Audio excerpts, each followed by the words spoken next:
Hello दोस्तों, कैसे हैं आप सब। मैं हूं प्रणव और आप देख रहे चैनल स्टडी 16 पर आज हम लोग देखेंगे MPDLAO की टेस्ट सीरीज का पार्ट 3।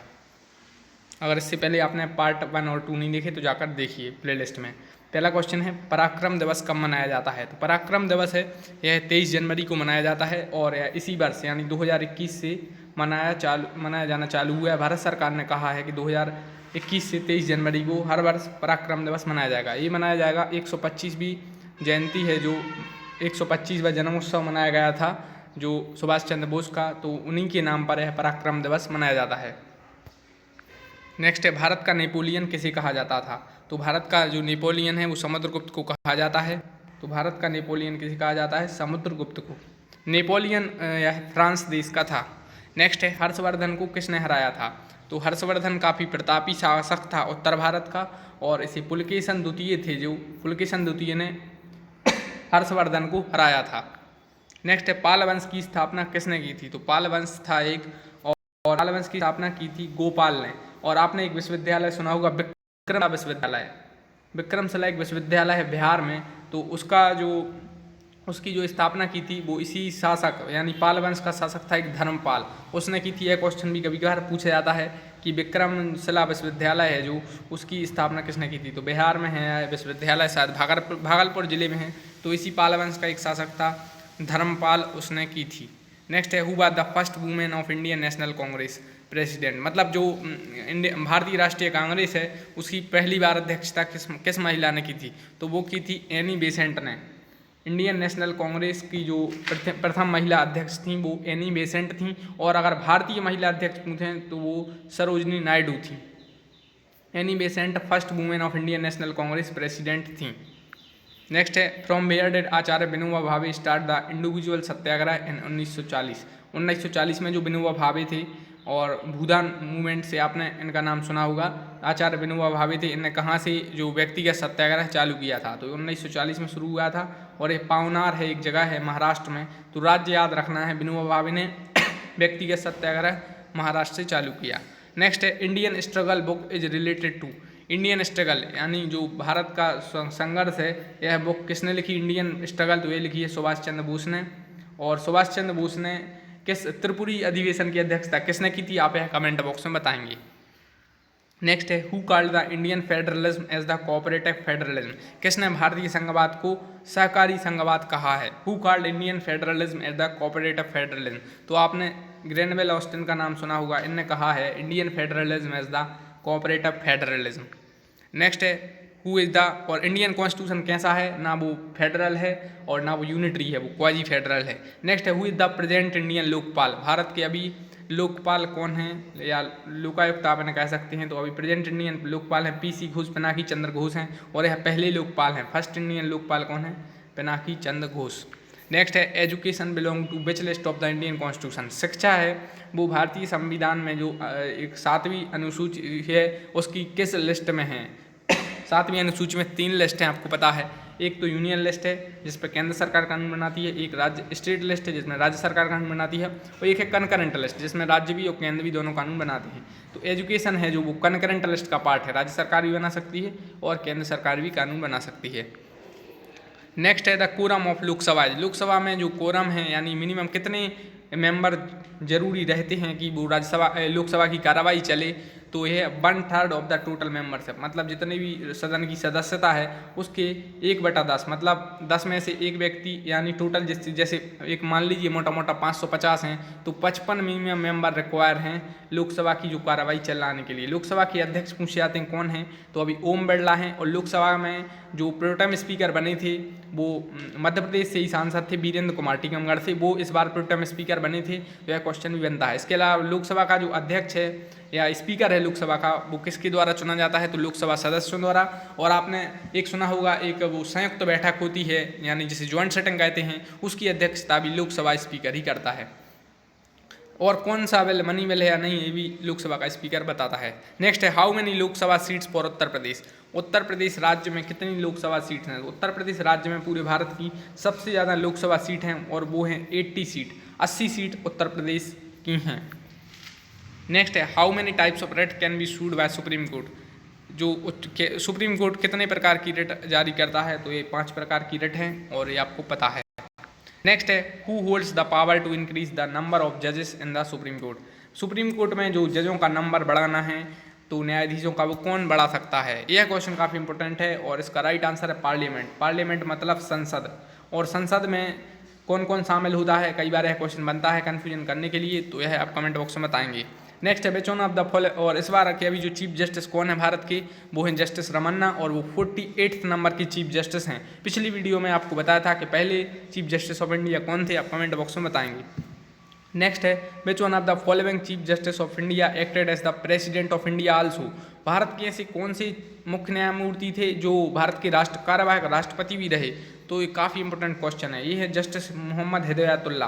ये एक ऐसे इनसे काफ़ी क्वेश्चन बनते हैं। ये देखिए मध्य प्रदेश हाईकोर्ट के भी पहले चीफ जस्टिस थे, आपको पता होगा। तो मध्य प्रदेश हाईकोर्ट में अभी जो चीफ जस्टिस कौन है, पिछली वीडियो में आपको बताया था, वो बताएंगे आप। और जो जस्टिस हिदायतुल्ला हैं MP के पहले चीफ जस्टिस थे, साथ ही साथ भारत के भी चीफ जस्टिस रहे और एक कार्यवाहक राष्ट्रपति के रूप में भी इनका कुछ समय कार्यकाल रहा, इसलिए जस्टिस मोहम्मद हिदायतुल्ला आपको याद करना जरूरी है। नेक्स्ट है how many language in the 8th schedule of the Indian constitution. Bharat की संविधान की 8वीं अनुसूची में कितनी भाषाओं को दर्जा प्राप्त है, तो ये हैं 22 भाषाएं।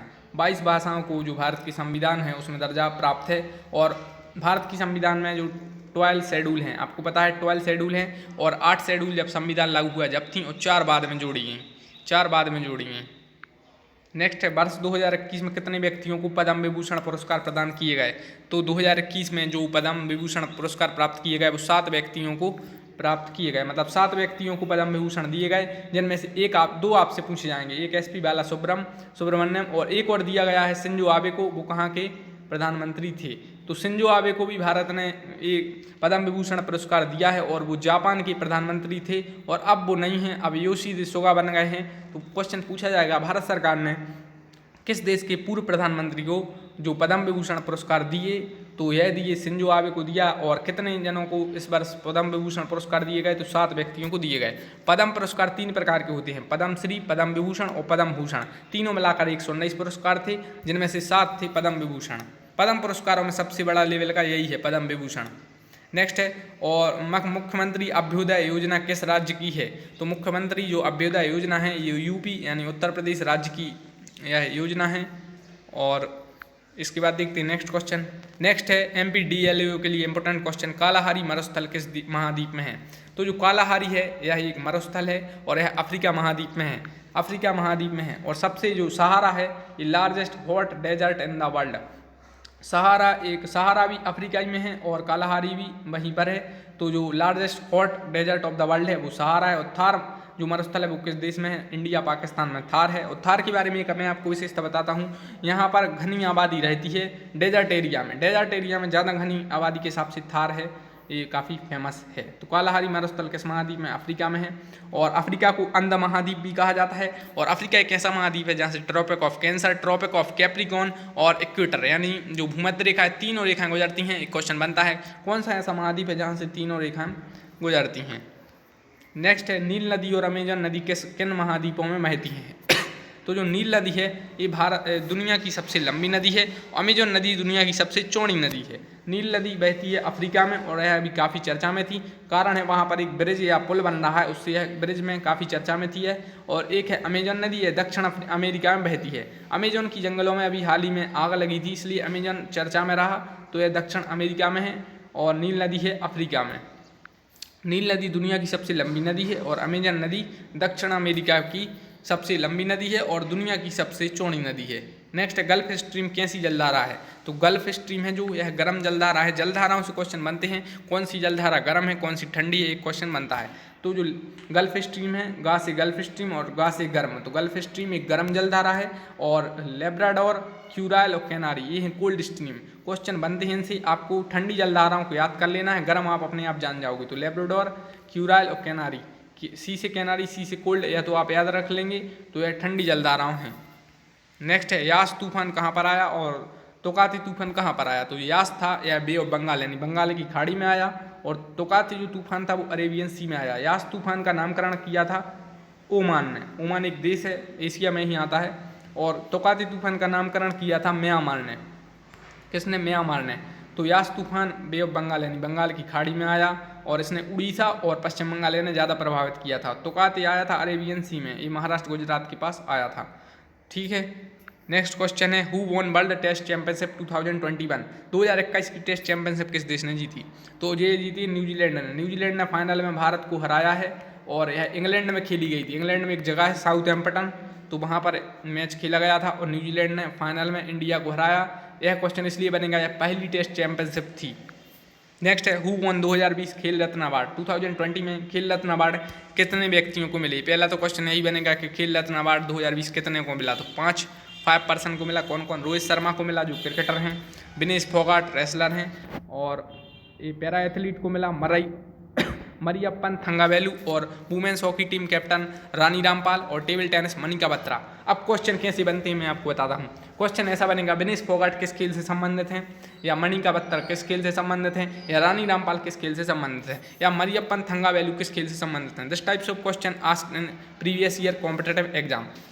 अब देखते हैं हम लोग तो कितने 5 व्यक्ति एक बार फिर से रिकॉल कर लेते। रोहित शर्मा, विनेश फोगाट, मरियप्पन थंगावेलु, और रानी रामपाल, और मनिका बत्रा।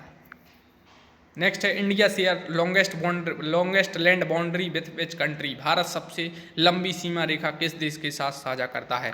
यह क्वेश्चन काफ़ी इंपॉर्टेंट है। भारत और चीन सीमा विवाद चल रहा था, इसलिए LOC मैकमोहन रेखा, रेड क्लिफ रेखा, डूरेंट लाइन और इनसे रिलेटेड क्वेश्चन पूछे जा रहे थे। अब क्वेश्चन बनेगा कि भारत सबसे लंबी सीमा रेखा किस देश के साथ साझा करता है? ऑप्शन दे देंगे चीन, पाकिस्तान या बांग्लादेश। तो बांग्लादेश के साथ भारत की सबसे लंबी जो लैंड बाउंड्री बॉर्डर है, यह आपको याद रखना है। बांग्लादेश इसलिए चर्चा में है, इसने अपनी स्वतंत्रता का 50वां स्थापना दिवस मनाया और 26 जनवरी में यानी भारत के गणतंत्र दिवस पर इसकी एक जो बटालियन यानी इसकी जो एक शाखा आई थी परेड करने के लिए, तो गणतंत्र दिवस पर बांग्लादेश की एक टुकड़ी परेड करने के लिए आई थी गणतंत्र दिवस पर। इस बार के गणतंत्र दिवस पर बोरिस जॉनसन आने वाले थे लेकिन वो नहीं आए थे, तो आपको यह पता रखना है। और बंगबंधु, हाँ बंगबंधु इसलिए चर्चा में है, इन्हें गांधी शांति पुरस्कार दिया गया, भारत सरकार ने दिया है बंगबंधु को गांधी शांति पुरस्कार। नेक्स्ट, और 50 साल मना रहा है बांग्लादेश अपनी स्वतंत्रता की, इसलिए चर्चा में है। नेक्स्ट है uniform civil code is related to which article of the Indian constitution. Uniform civil code काफ़ी चर्चा में है, यह किस आर्टिकल में है? तो ये आर्टिकल 44 में है। और यूनिफॉर्म सिविल कोड क्या है? फंडामेंटल राइट है, DPSP या फंडामेंटल ड्यूटी। तो यूनिफॉर्म सिविल कोड DPSP है, यानी राज्य का नीति निर्देशक तत्व है। आर्टिकल 44 आपने पढ़ा है, और गोवा राज्य है एक, उसने शायद यूनिफॉर्म सिविल कोड लागू किया है, इसलिए यह क्वेश्चन बनता है। नेक्स्ट है भारत के संविधान की कौन सी अनुसूची दल बदल कानून से संबंधित है? भारत के संविधान में 12 अनुसूची हैं टोटल, इनमें से जो 10वीं अनुसूची है ये एंटी डिफेक्शन लॉ से रिलेटेड है। 10वीं अनुसूची 1985 में जोड़ी गई थी। नेक्स्ट है separation of judiciary from executive has been. तो कार्यपालिका का न्यायपालिका से पृथककरण क्या है? यह फंडामेंटल राइट है, यह DPSP है, या फंडामेंटल ड्यूटी है? तो कार्यपालिका न्यायपालिका से पृथककरण है, एक DPSP है। आपने आर्टिकल 50 सुना होगा, तो आर्टिकल 50 में ही है यह सब। नेक्स्ट है in which year fundamental duty, और DPSP कहाँ से ली गई भारत में? आयरलैंड से। फंडामेंटल राइट अमेरिका से। फंडामेंटल ड्यूटी रूस से। नेक्स्ट है in which year fundamental duty added. Fundamental duty कब ऐड करी गई? तो 1976 में। और फंडामेंटल ड्यूटी जब ऐड की थी 10 थी, अभी 11 हैं, एक और जोड़ी गई थी 2002 में, आपको पता है। नेक्स्ट है नेशनल ह्यूमन राइट कमीशन के नए चेयरमैन कौन हैं? तो नेशनल ह्यूमन राइट चेयरमैन के अभी नए जो हेड बने हैं वो हैं जस्टिस अरुण कुमार मिश्रा, इसलिए यह क्वेश्चन बनता है। चाहे वो नए हेड पूछे जाते हैं, चाहे वो CBI के नए हेड बने हों, चाहे वो WTO के नए हेड बने हों, या WHO, इस टाइप के जो चर्चा में रहते हैं उनसे क्वेश्चन बनते हैं। दोस्तों अगर आपने अभी तक चैनल सब्सक्राइब नहीं किया, सब्सक्राइब करें और लाइक करें। Thanks for watching the video, thank you.